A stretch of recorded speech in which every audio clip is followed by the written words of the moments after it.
everyone, my name is Michelle Gomez and welcome to my presentation, Knowing How Diversity Drives Revenue. Now, I decided to re-record this specifically for those individuals that attended Revcon, hosted by Rev Genius. But if you didn't, of course, you are welcome to listen and watch this presentation. I'm not going to say it's 15 minutes, it's going to be a little bit longer. I want to provide you a longer presentation that I did last week on October 14th. At the same time, if you enjoyed this presentation, hopefully it's at a better pace that will allow you to take notes and, more importantly, share that with other marketers as well as your marketing team. Just in case y'all want to bring me in. Okay. So a little bit about me. My name is Michelle Gomez, based in Houston, Texas. Been doing marketing for quite some time. My company, Line 25 Consulting, we help cause-based organizations with inclusive marketing strategies. In 2019, I started the African American Marketing Association to galvanize Black marketers in order for them to have the opportunities and resources they need to grow their career or their business. And if you're a podcast listener, please check us out, Marketing for the Culture podcast, on all podcast platforms. And then earlier this year, I joined the startup Dance Card. All right, so if we're talking about money, we're going to talk about the revenue of Black people, Indigenous people, people of color, also known as diverse communities, or what I say, communities of color. How are we going to develop that audience? The language of inclusion. I'm going to give you a few examples, and then we're going to talk about the importance of having a diverse team. So lots of times when we think about diversity, equity, and inclusion, we think of it as the responsibility of HR, right? We need to hire more Black people, brown people, etc.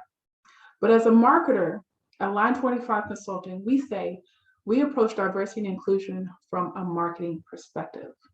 What are those messages that you're communicating, and how is it resonating to your audiences? Right. So with BIPOC, according to Nelson Media, when we take Blacks, Asians, and Latinos, they have a buying power that exceeds $3 trillion. That's a lot of money. That's a lot of money. Is your organization tapping into that buying power? So that's just 3 groups of people. Now think about if we added Muslim Americans, right? Indigenous. I know I said Muslim Americans, but also Middle Eastern, right? Middle East Americans. There's so many groups that can expand this pool that can easily exceed a $5 trillion buying power. So you can see here globally, LGBTQ is nearly $4 trillion. And then of course, neurodiversity is at a minimum of $31 billion. What is your organization doing to tap into these communities? Because I'm going to tell you, for where I stand as an adult, and 2023 is around the corner, it's only going to increase. It's only going to increase from here. So what is inclusive marketing? Inclusive marketing is creating marketing efforts that represent diverse communities that your company serves. Now, you have your target audience, right?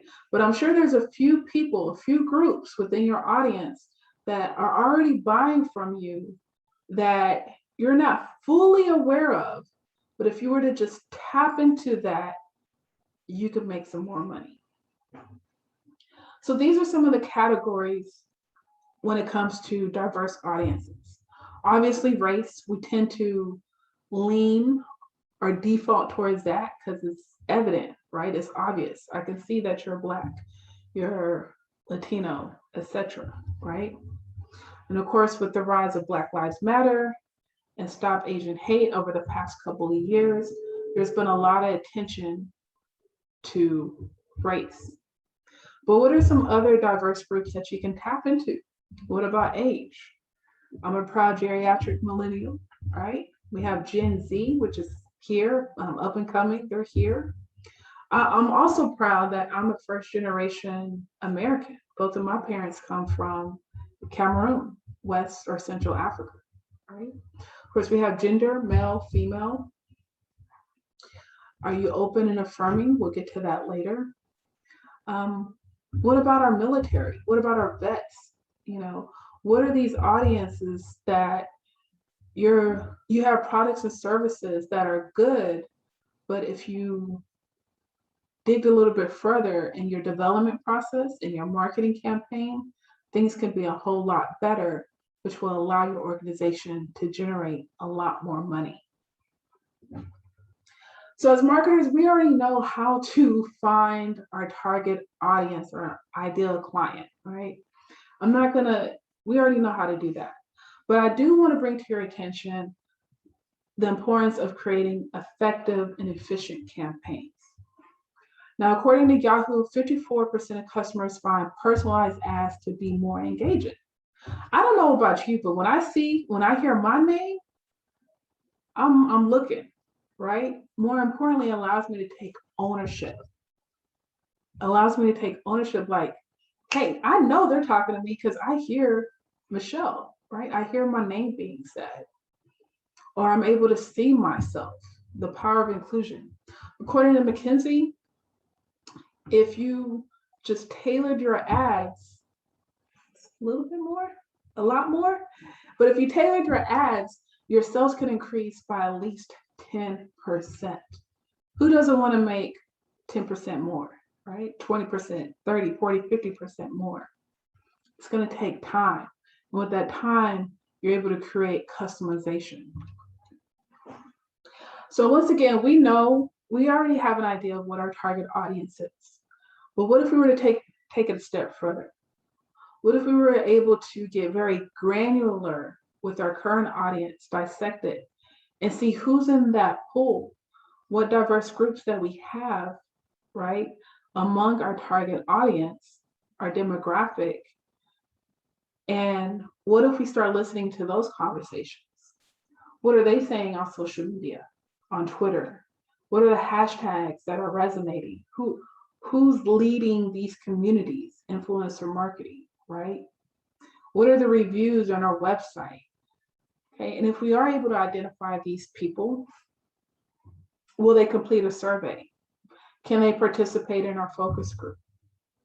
And those are so important because once you understand the language of this audience, you're able to create your own message to cater to them. So think about or look at this picture. And I think this is a good quote, but there's some diversity in this picture, right? I want to say we probably have one or two females and equal males, right? I'm assuming. But we see some diversity in this picture. We're seeing collaboration, we're seeing teamwork. And I think the key thing here is belonging. These people are at work, they feel like they belong. I would like to think that they feel like they belong. And that's the power when it comes to the language of inclusion. Language demonstrates how we navigate the world, the workplace, and our brand. It's a key element, a foundational element when it comes to DEI work. How are you talking to people that allows them to feel and think that they were included in this organization, in this department? So when it comes to language, we already have our brand values, right? We have our mission statement, vision statement, values. Now, do our brand values resonate with this new audience, with this diverse community we're trying to reach? In most cases, it does, right? But are we communicating it effectively to this new audience? Are we mindful of our voice, our tone? And are we being intentional when we're gonna create these new campaigns to gain new brand awareness excuse me, are we being intentional in our campaigns or marketing campaigns to gain awareness from this new audience? So I do want to say, I think as a professional society, I do think we're becoming better when we are mentioning and utilizing pronouns, especially on LinkedIn. I see it in my Zoom meetings. And of course, remaining gender neutral, they, them, to be open and affirming, right? And even as an inclusive marketing consultant, there's something I learned recently through my studying is being cognizant of language when it comes to mental health, you know, and trying or putting my best effort to avoid saying she's crazy, he's crazy, that's crazy, or anything regarding mental health, right?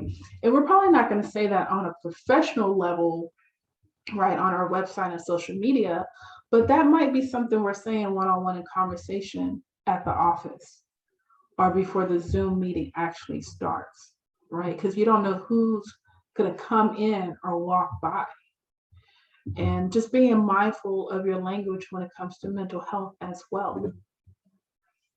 In addition to slang and acronyms, right? We sometimes we think we're cool, we think we're hip, right? So we have to be careful because we don't want to end up like this. Now, this is a picture of, on the right, a couple of years ago, this young lady was silently or peacefully protesting at a Black Lives Matter protest. And as you can see, she's about to get handcuffed, arrested. And a few months later, Pepsi thought they can put a positive spin on this unfortunate incident. And they hired Kylie Jenner as a model or as an actor, probably paid her $1 million.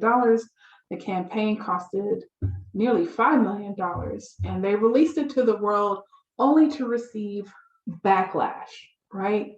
Twitter, just social media as a whole, had a lot of problems with this campaign. And the reason why is because it is cultural appropriation, misappropriation. And all the intention is or was good, it fell very short on impact, right? I do believe your intention has to meet impact. In this case, it fell very short on impact.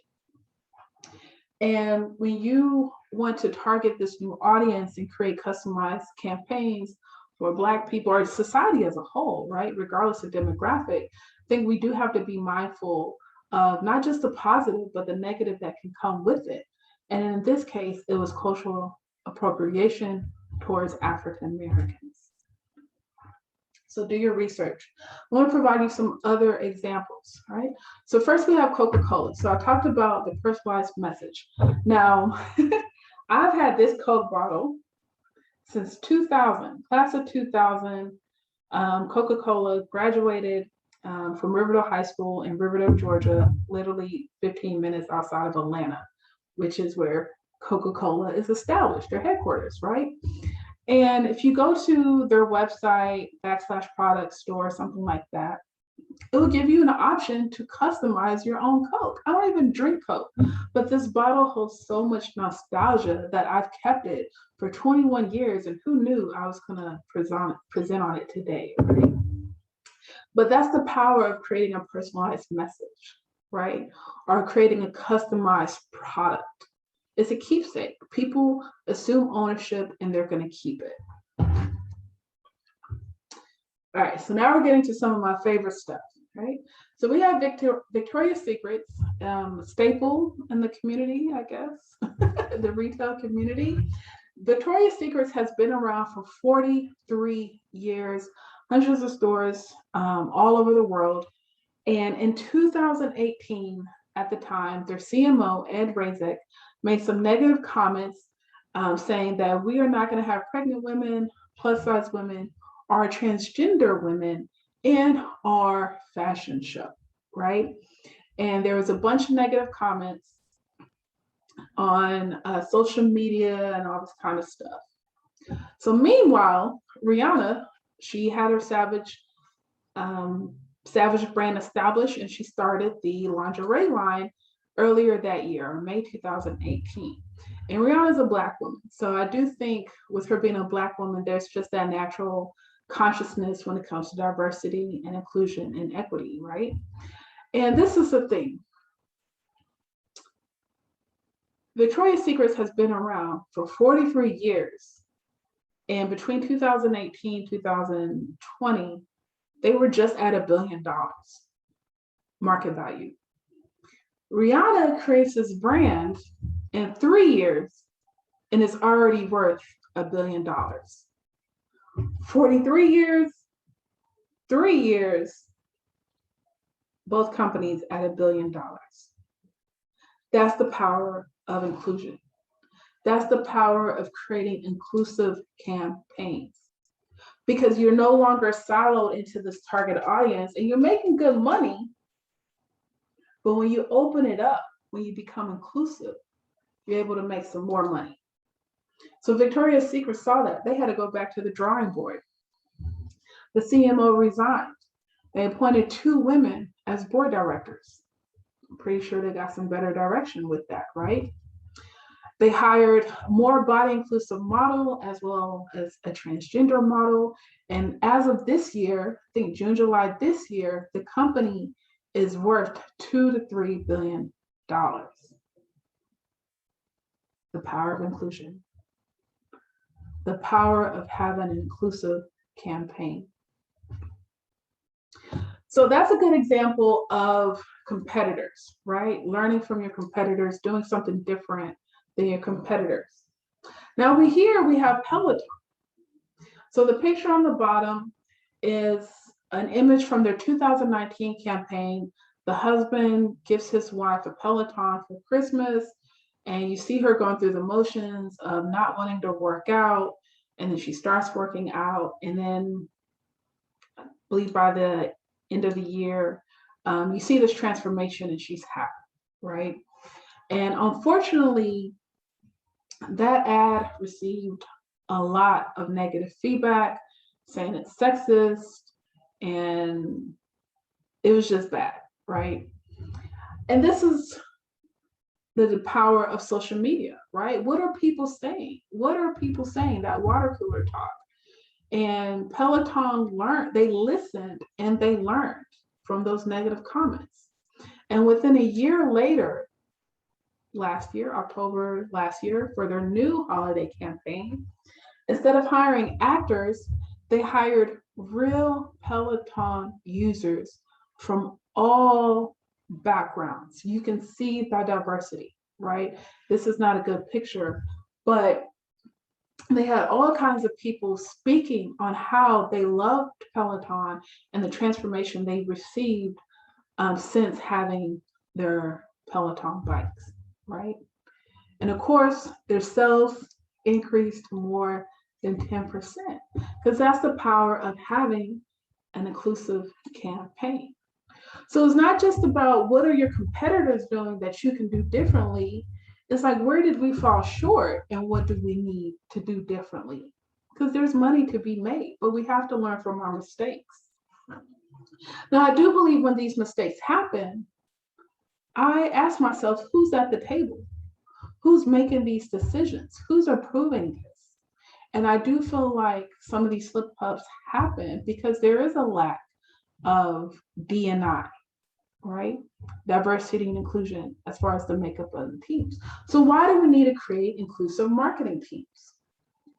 I can give you a whole bunch of reasons, but this sums it up the best.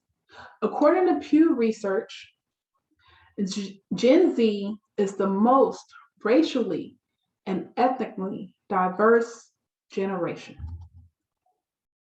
Now, Gary Vee has this thing, he says social media ages up. And I believe this is what we're seeing in society today, especially in the workforce. Because Gen Z is multicultural, multi-ethnic, a lot of things, right? We are definitely seeing a shift in the workforce. And it's showing the significance of diversity, equity, and inclusion, We can go into wages. We can go into work-life balance. There's so many things we could talk about because of the rise of Gen Z, right? And we need them. We have to embrace them. Are you, and it's like, yes, there's race and diversity from background, education background, experience, social economic status. There's so many things, but I think we have to, especially managers and leaders, we have to do a better job of hiring and promoting people younger than us, because we need that thought. We need that perspective. As an African American woman, I have a different lens than you, right? As a Black woman in Houston, I have a different lens than even another Black woman in Dallas or in California, or a white man in Portland. And we can all love marketing. We just have a different experience and perspective that we can bring to the table. And at this point, if you don't have an inclusive marketing strategy, you don't have a growth strategy. I think we try, as a marketer, working on numerous teams and projects throughout my career. Sometimes we try all of these different things, from photos to videos, the bells and the whistles. And they're good. They're great. They're great, especially if you have money. But sometimes we just need to take campaign one and diversify it. We just need to create multiple visuals, better messaging to expand our reach. And I don't, it's nothing that you have to overthink. It's just something that you have to take time to do. If you don't have an inclusive marketing strategy, you don't have a growth strategy. And I encourage you to develop that today. So if you haven't connected with me already, please do so. You can find me on LinkedIn, as well as Instagram as my favorite platforms. I always say, follow me on Instagram for the cool stuff, Facebook for the real stuff, and LinkedIn for the professional stuff, right? Also, please, please, please support the African American Marketing Association. Visit our website. Follow us on social media as well, and check out our podcast.